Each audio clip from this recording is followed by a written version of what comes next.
Bienvenidos a una nueva entrevista de la revista Más Vila García, en esta ocasión correspondiente al número 47 de invierno del año 2024. Estamos con Paco Busto, responsable de Protección Civil de Vila García de Arousa. En primer lugar, bienvenido Busto y gracias por concedernos esta entrevista. Y para empezar, varios miembros de Protección Civil fuisteis a ayudar a la recuperación de la catástrofe sufrida en Valencia por la DANA del pasado 29 de octubre. ¿Qué fue lo primero que pensaste al conocer la magnitud de esta tragedia? Bueno, buenas tardes.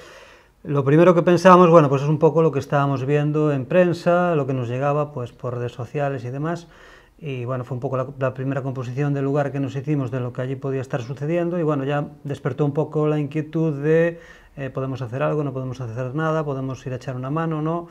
Y bueno, a partir de ese momento empezamos ya, eso se empieza a sentir esa inquietud y hacer ya las primeras gestiones para aportar nuestro pequeño grano de arena a lo que bueno, se vio que al final es una gran tragedia y es una de las mayores catástrofes de la historia reciente de España.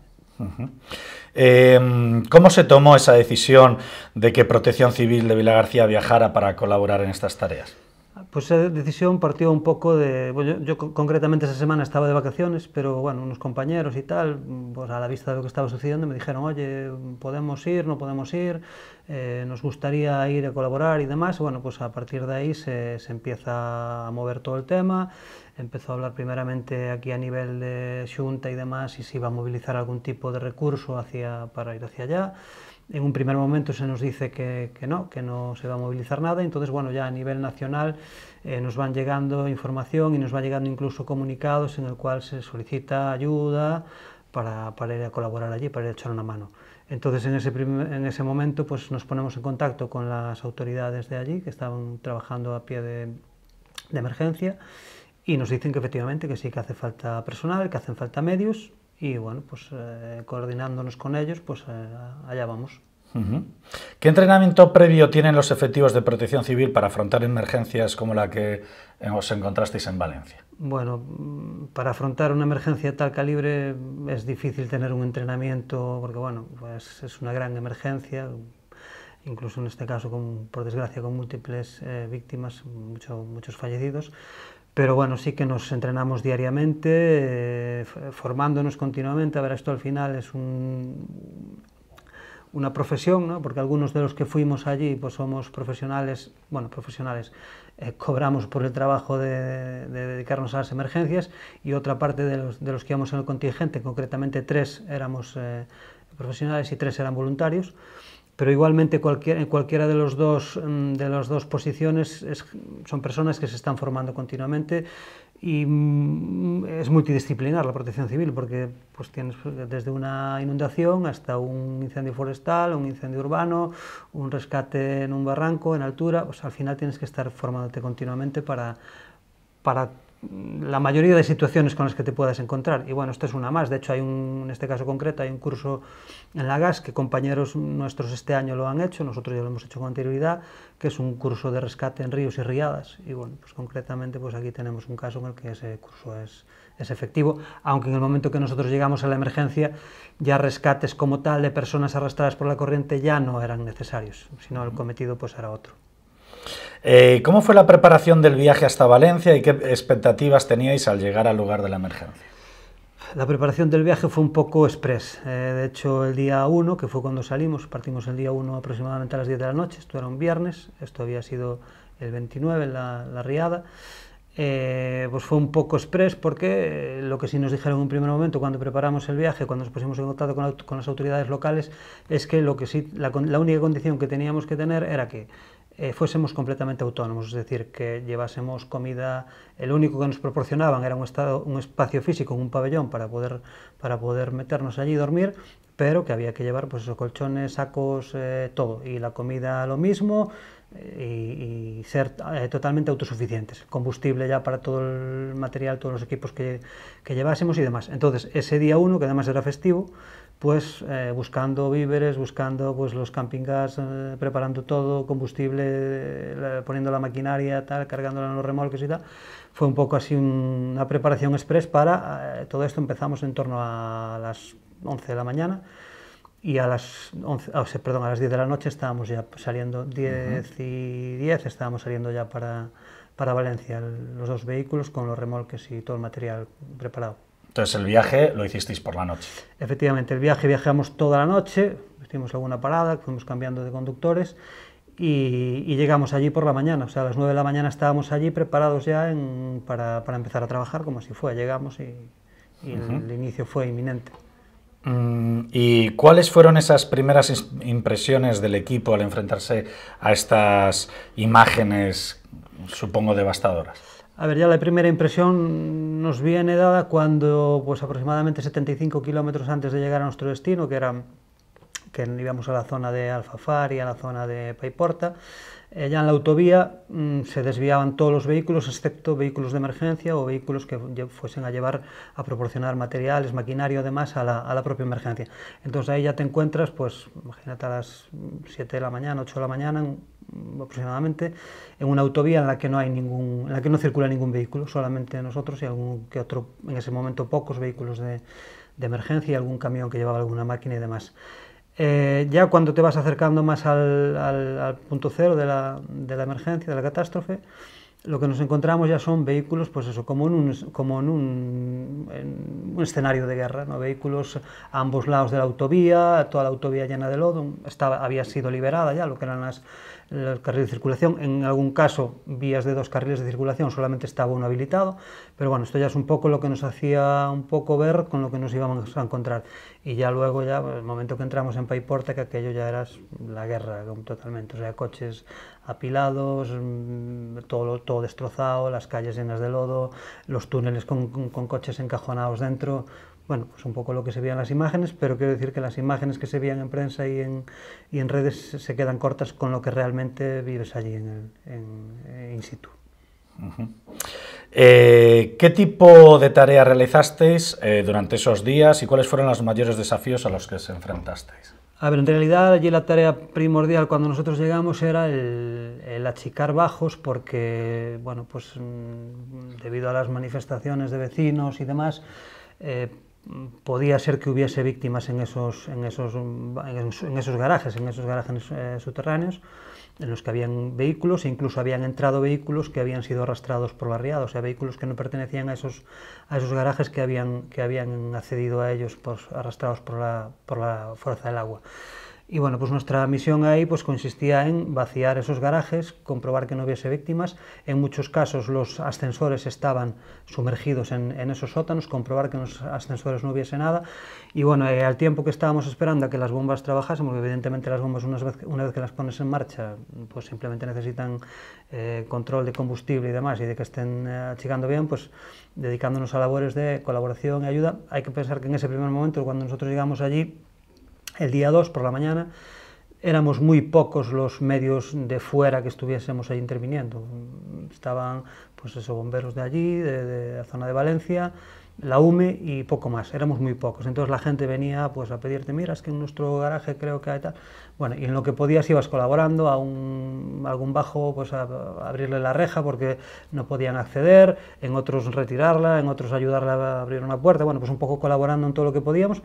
Y mientras tanto, pues también limpiando un poco lo de las calles y limpiando los tragantes para evitar que se colapsaran con el lodo. Y bueno, pues eso fueron un poco las funciones que estuvimos haciendo. Una vez que se acabábamos de achicar los bajos o llegábamos a un nivel en el cual era seguro acceder, pues accedíamos, comprobábamos todos los vehículos, toda la superficie del garaje para ver que no había víctimas en el interior. ¿Y cómo se gestionó la coordinación de otros equipos de emergencia y qué importancia tuvo vuestra labor para que vuestra labor fuera lo más eficaz posible? A ver, al final, en una emergencia de este calibre, en cualquier emergencia, la coordinación es fundamental, pero en esta gran emergencia mucho más. Si no hay coordinación, el caos está asegurado. Entonces, bueno, ahí lo primero que hacemos es ponernos a disposición de las autoridades. En este caso había varios puestos de mando, ¿no? Dada la magnitud de la emergencia, normalmente en una emergencia tipo hay un puesto de mando y desde ahí se gestiona todo, pero bueno, dada la extensión, la cantidad de municipios que estaban afectados, pues había un puesto de mando principal que estaba en Paiporta, pero luego había varios puestos de mando que colgaban del puesto de mando principal, y nosotros pues estuvimos adscritos a ese puesto de mando, en este caso el puesto de mando ese David, y desde allí pues era desde donde nos coordinaban. En este caso ese puesto de mando lo gestionaba en un primer momento el ERICAN, que es el equipo de respuesta inmediata en catástrofes naturales de la Comunidad de Madrid, y pues nada, a su disposición y haciendo lo que ellos nos encomendaban. Es decir, nos decían a este bajo, vamos a este bajo y lo checamos, y bueno, un poco, y después pues llenando el tiempo pues todas esas otras labores secundarias que era un poco colaborar con la gente que nos lo pedía. ¿Y qué herramientas y equipos llevasteis desde Villagarcía? ¿Cómo resultaron estas labores de recuperación? A ver, un poco, como ya sabíamos a lo que íbamos, cuál iba a ser nuestra misión ahí, pues lo que llevamos básicamente fueron bombas de achique. Llevamos una capacidad de achique en bombas de aproximadamente 360.000 litros por hora de agua con lodos, incluso agua con sólidos. Y bueno, todo eso iba en un vehículo pequeño, que también era otro de los hándicaps que había, que era muy difícil transitar por las calles, porque bueno, las calles ya en principio quedaron llenas de lodo, quedaron llenas de enseres, pero a mayores la gente estaba retirando los enseres de sus casas, en este caso de las plantas bajas, que habían sido dañados. Por lo tanto, transitar por las calles era misión imposible.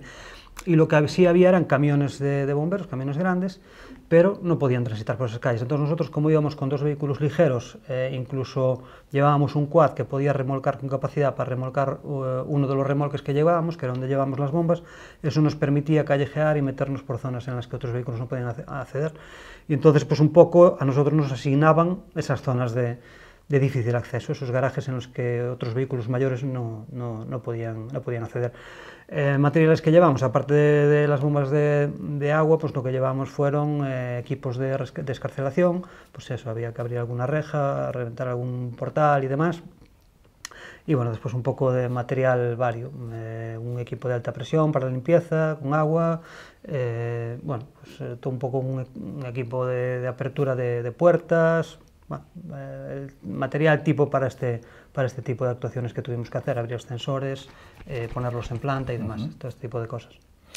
¿Y qué tipo emocional tiene, de impacto emocional tiene para ti, para los voluntarios, trabajar en un escenario tan duro como este?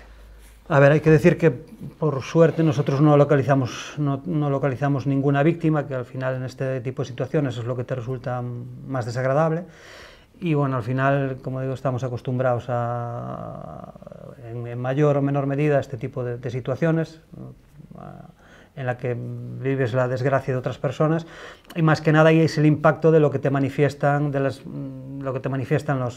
vecinos, ¿no? Pues el problema de que uno perdió una cosa, ya también haces un poco de labor psicológica, ¿no? Porque al final la gente te viene a decir, pues yo perdí mi casa, perdí mi negocio. Bueno, pues un caso, un señor que me decía que había perdido todo, o sea, había perdido la tienda de su mujer, habían perdido los coches, había perdido las furgonetas de su negocio que llevaba desde los 16 años, bueno, pues un poco te cuenta toda la historia de su vida, que en unas horas se fue al garete, pero bueno, intentas tranquilizarlo. Bueno, también un poco decirle pues que nosotros aquí habíamos sufrido unas inundaciones en el 2006 y que bueno, que al final lo que es lo material se repone y que bueno, que lo importante es que estaban todos bien y que no habían sufrido ningún daño personal, pero bueno, al final pues vemos cuál es la magnitud de la tragedia y que hay muchas pérdidas de vidas y demás.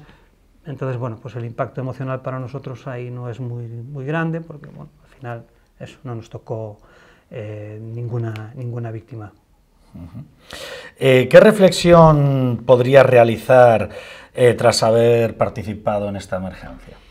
Al final la reflexión que hacíamos es un poco ver lo vulnerables que somos, ¿no? Que creemos que lo tenemos todo y en unas horas pues un fenómeno natural pues viene y se lleva toda una vida, ¿no? Al final de estas manifestaciones que nos hacían vecinos, porque hay varias, pues al final es con lo que te quedas, que al final vivimos en la era de la tecnología, en la que todo se puede hacer, en la que se puede llegar a la luna, bueno, ya hace muchos años, ¿no? Pero se pueden hacer otras hazañas, pero al final seguimos siendo súper vulnerables. Y adaptando este tema un poco a Villagarcía, comentabas antes las inundaciones que hubo aquí hace unos años. Se están realizando obras para contener posibles inundaciones en un futuro. ¿Cómo ves esta situación y qué crees que se podría hacer en un futuro para fortalecer esas medidas de precaución? A ver, es cierto, de hecho, bueno, en los últimos estudios que se hicieron sobre zonas inundables, bueno, Villa García no está en una de las zonas de riesgo alto, a mayores se están realizando esas obras, y también hay que decir que en el 2006 se dieron las circunstancias que se dieron, es decir, habíamos pasado unos incendios que habían devastado todo lo que era el monte de los montes de Villa García, con lo cual el terreno estaba súper, vamos, no filtraba una gota de agua, y yo creo que ese fue el motivo por el cual se produjeron esas inundaciones, sumado que, bueno, pues llovió con bastante intensidad, bastante cantidad de litros por metro cuadrado en poco tiempo, pero igual si no se hubiese dado esos incendios previos a esas lluvias, igual no estaríamos hablando del mismo problema. Y bueno, después un poco lo que se demanda es eso, que al final ahora se está hablando mucho sobre eso, sobre el tema de formación a la población, autoprotección, que nosotros, bueno, en nuestra pequeña medida lo intentamos llevar a la práctica, pues con charlas, con formación a la ciudadanía, con los niños en temas de primeros auxilios, RCP y demás, y bueno, un poco en los colegios también con el tema con la autoprotección. Pero bueno, para mí eso tendría que ser una asignatura, ya no a nivel local, sino a nivel general, una asignatura, seguridad vial, todo eso, debería ser una asignatura en los colegios, y debería ser algo que iba a fomentar, iba a hacer que en caso de que se produzca una emergencia de este tipo, cada uno sepa lo que tiene que hacer. Yo siempre pongo el ejemplo de los niños en Japón con los terremotos, ¿no? O sea, son pequeñitos y en cuanto se escucha la alarma de terremoto saben lo que tienen que hacer y vamos, se meten todos y ahí lo tienen súper claro. Pues esto es un poco lo mismo, si educamos y formamos para la emergencia, pues vamos a tener probablemente que no vayamos a tener tantas víctimas en un caso de una emergencia de este calibre. Y ya para terminar, ¿qué mensajes enviarías a las personas afectadas por la DANA y a quienes quieren colaborar en situaciones de emergencia como esta? Bueno, pues a las personas afectadas por la DANA transmitirle mucho ánimo y mucha fuerza, porque al final la necesitan. Esto van a tardar mucho tiempo en reponerse de esta emergencia, de esta catástrofe, y nada, que hay que asumirlo, no queda otra, y mucha fuerza. Y a las personas que quieren colaborar en esta emergencia, en cualquier tipo de emergencia, lo que sí les pido, y siempre digo lo mismo, es que lo hagan desde el orden, ¿vale? No se puede ir, nosotros no podemos ir alegremente, pues un poco lo que nos pasó a nosotros, ¿no? De decir, pues me voy a Valencia a la aventura y a ver qué encuentro allí, no. Esto tiene que ser organizado. De hecho se vio que el voluntariado civil acudió en masa a ayudar, pero al final generaba más un problema que una ayuda, ¿no? Entonces, nosotros llegamos allí el sábado, a partir del domingo, allí sí que se empezó a organizar, ya empezaron a convocar a los voluntarios en un punto, y luego desde allí, coordinados con personas que los dirigían, los trasladaban en autobuses ya pues a las zonas, y ya con un cometido claro. El sábado era un caos, o sea, los voluntarios andaban por el medio de las calles, no sabían qué hacer, te venían, te preguntaban qué hacemos.